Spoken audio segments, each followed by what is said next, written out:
One of the best things about playing Silksong is getting to know the different bugs that Hornet meets throughout the entire game. Team Cherry does a great job of giving each one of these bugs some sort of character. Sometimes it's just a little detail, like how New is a cannibal, and here she's actually trying to taste Hornet. But often they pack a surprising amount of story into just a few meetings. This video will take you through what I think are some of the best side stories in the game. Major spoilers coming up. Timestamps are below if you want to skip around. The little Pilgrim is one of the first characters you meet after climbing out of the chapel in Bone Bottom. For me, he was also the first character that really showed the stakes of what's going on in Farloom. He's a pilgrim, one of the many who've set out to reach the Citadel of Song. Their task is to brave the dangers of the land of Farloom to stand in front of the last judge in the hopes of being judged worthy and inducted into the Citadel's choir. Most bugs do not make it. The little pilgrim knows this, and so he lingers at Bone Bottom. If you play your needle in, he sings about how important the pilgrimage feels to him, but also how scared he is of death.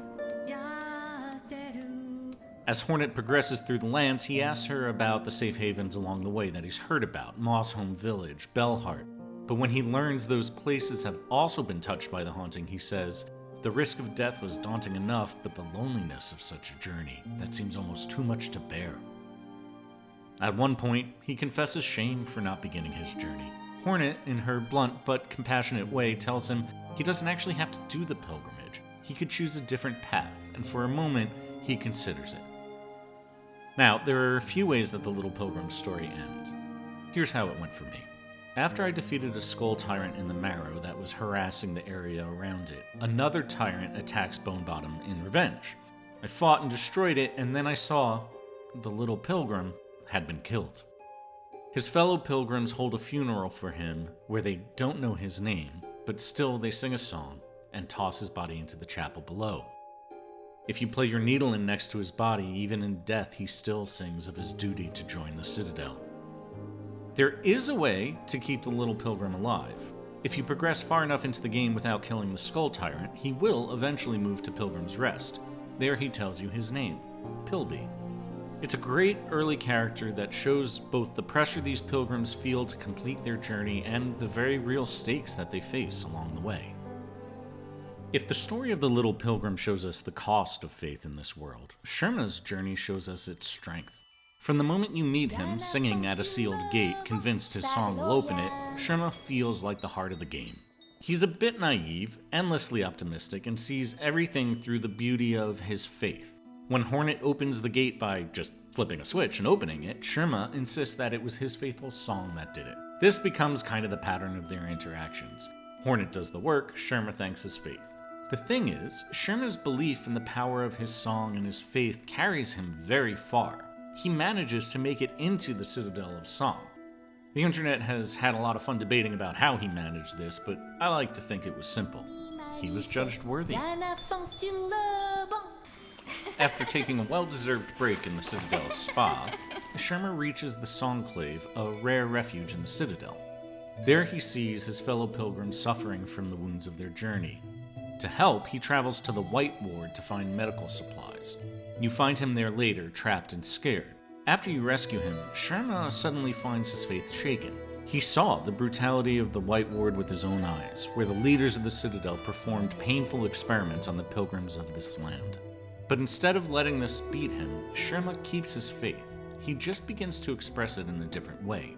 He becomes a nurse for the injured pilgrims, caring for them the best he can.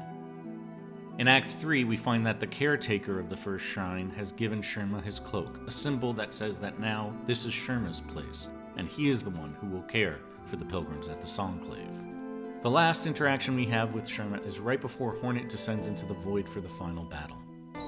He sings her a song.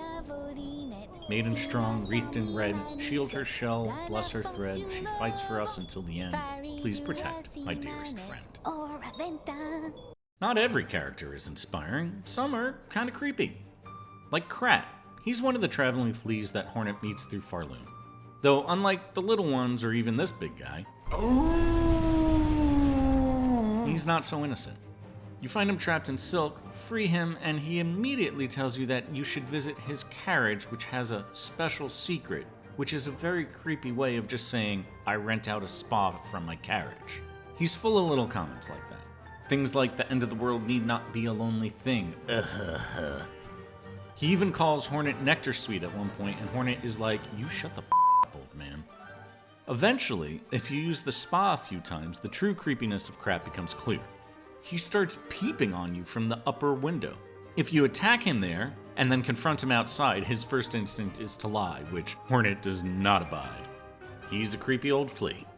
So smack him around a bit, take a shower, and then spend time with the better fleas. Gramond is the common blustery knight character whose enthusiasm is a bit greater than his ability. But he rides a bug called Zaza as his noble steed, so it's all pretty great. When you first meet them in Greymoor, Gramond reveals that he and Zaza are the only survivors from their village, which was taken by the haunting. They're in Farloom to get revenge. They're fighting against the grandmother just like Hornet. So you meet them throughout the game. Sometimes they help you out in fights, like the Moorwing battle. Eventually, Gramond challenges you to a friendly duel atop the Citadel. It's not a very hard fight. Later, when the void has spread throughout the land, you see a wish called Hero's Call appear on the Bellheart board. If you follow it to the blasted steps, you'll find Zaza, who's pulling like a lassie and leads you to Gramond, who has been corrupted by the void. You fight him again, and this time, with the power of the void, he's no joke. If you beat him, you'll succeed in freeing him from the void, and he survives. In return, he gives you the hero's memento, an heirloom from his fated village. If I had to pick one character who feels like Hornet's equal in strength and spirit, it's Shakra wearing rings. When she meets Hornet, she calls her child-wielding needle, seeing her as younger. Despite this, Hornet and her soon become fast friends. Shakra is searching the land of Farloom for her mentor, a legendary fighter who has disappeared. She's tracking that mentor throughout the different lands, and so you'll meet her in different locations across the map where Shakra sketches the terrain and studies the inhabitants. She comes from a land that values and respects combat prowess. After she trusts you, you could even duel with her to practice your skills. She's a thoughtful warrior. At first, she doesn't understand the Pilgrims and thinks them weak for not arming themselves on their journey. But as the game goes on, her perspective shifts. She sees how far they could travel through sheer will alone, and she recognizes that as a sign of strength. Shakra does find her mentor, and she asks Hornet to join her. When Hornet arrives, she finds Shakra standing over the body of her mentor in one of the last beautiful places in Farloom. Shakra reveals that, in truth, the warrior was not really just a mentor, she also served as a mother to her. In a rare moment of vulnerability, Shakra thanks Hornet for coming, and she calls her by her name, Hornet Wielding Needle. Together, they sing a song to guide her mentor's soul away. Afterward, Shakra gives you her throwing rings, a final gift, symbolizing the bond that's been created between them. But she doesn't leave Farloom. When the void rises, she stations herself outside Bellheart, defending the few remaining pilgrims from the creatures of the void, holding the line while Hornet searches for a way to cure Farloom. You find Alchemist Zylotol in the Wormways, where he has set up a lab to run experiments with plasmium, a strange blue liquid that Hornet recognizes from the Hollow Nest. He's running experiments, injecting the land and the creatures of the Wormways with plasmium. When you first meet him, he tells you his assistant is missing, probably being lazy, and asks you to help him out with this task. Turns out, things have not worked out well for the assistant. Zylotol is obsessed with the plasmium and the knowledge he will gain with it, to a point where his judgment is clouded. He tells Hornet pretty early on in his experiments that there are no ill effects from injecting the plasmid, and we will soon see that that proves to be wrong. There is, however, more than just obsession for knowledge guiding the alchemist, though he doesn't say it. If you play the needle in By the Assistant's Body, that song mentions a dead land. It seems that the assistant and Zylotol are using the Wormways to see if they could find a way to revitalize whatever land they came from. When you return to the Wormways in Act 3, you see that the experiments have consumed the land, and it has transformed the creatures into something else. If you visit the assistant's body, it becomes animated and aggressive. The alchemist has continued to inject himself with plasmium and is changing. Despite this, he tells Hornet the greatest knowledge comes only from faith. Faith in the plasmium. Eventually, he is consumed entirely by his experiments. Throughout Farloom, Hornet meets 3 mysterious figures in cloaks. There's the Chapel Maid, the Bell Hermit, and the Caretaker. The Chapel Maid watches over the chapel in Bone Bottom, guarding a hidden altar to the Weavers, followers of Grandmother Silk who once rebelled against her. She has no love for the Citadel and is excited to see Hornet standing up against them. The Bell Hermit hides beneath Bellheart, bitter and angry. He calls Hornet a slave and turns away from her. If you talk with him after Hornet saves the citizens of Bellheart, he's unimpressed, saying she has just opened them up to a new type of pain. And then the third is the Caretaker, who tends to the first shrine. Or really, he sleeps in front of the first shrine until Hornet rings the bell there. After you wake the Caretaker and talk to him, you'll find that he has a lot of anger towards the Citadel. He calls it a grand gilded lie, and much like the Bell Hermit, has become very cynical. Each of these 3 bugs sing the same song. The Caretaker eventually reveals that these bugs are related, they're family, and that they are each a Snail Shaman. We've met their kind before in the Hollow Nest. At some point, this family became the enemy of Grandmother Silk, and so they've spent generations hiding from her gaze. There was a time when they seemed to be more active in their resistance. In Bilewater, you find the captured soul of what turns out to be another Snail Shaman family member. This shaman was killed when he attempted to get the Stilken of Bilewater to join forces with the other cultures against the Citadel. Instead, they killed him and took the power of his soul. This Snail Shaman was the son of the Bell Hermit. Hornet's journey inspires the 3 shaman to come out of hiding. Seeing that there might be a chance to actually help the bugs of Farloom, the 3 make a trap for Grandmother Silk. The trap works, but Hornet soon realizes that they used the power of the Void to make it. Lace, the grandmother's daughter, also gets caught by the trap. The grandmother's anger at Lace's fate keeps her connected to the land, and then the Void uses that connection in her silk to infect Farloom. This kind of half-good, half-bad result seems to be a thing with the shamans.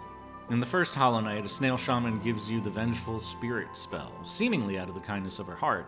Then you pass out and wake up locked in a room, and she'll tell you can only get free if you help her kill an enemy.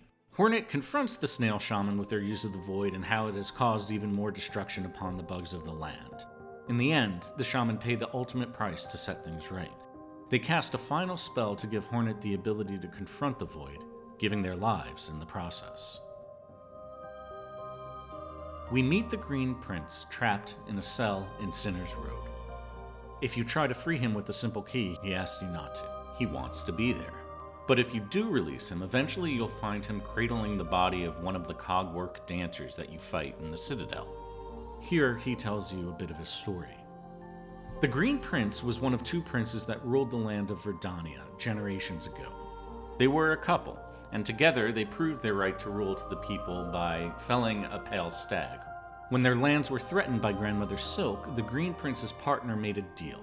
He would give his form and soul to help the Citadel make the cogwork dancers, and in return, the Citadel would leave Verdania alone. They took the prince, but they did not keep the deal. Eventually, the lands of Verdania fell to Grandmother Silk and her religious warriors, and the Green Prince wasted away in a cell. You could visit the lands of Verdania in the dream of one of the princes. There, in the throne room, Hornet tries to comfort the prince in a very condescending way, telling him that since they're not gods, they never really had a chance, so there was nothing he could have done. This angers the prince, and they do battle.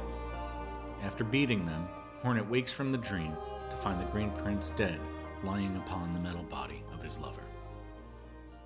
And that's it for this video, folks. Of course, there are many other funny, touching, and interesting characters in the game. I'm thinking about doing another video on more of them, so let me know who you'd like to see in that in the comments. And if you want to know more about how the land of Farloom came to be, make sure to check out my History of Farloom video. If you enjoyed this, please be sure to like and subscribe. There are more Silksong videos on the way and other content about great games coming up. And thanks for watching.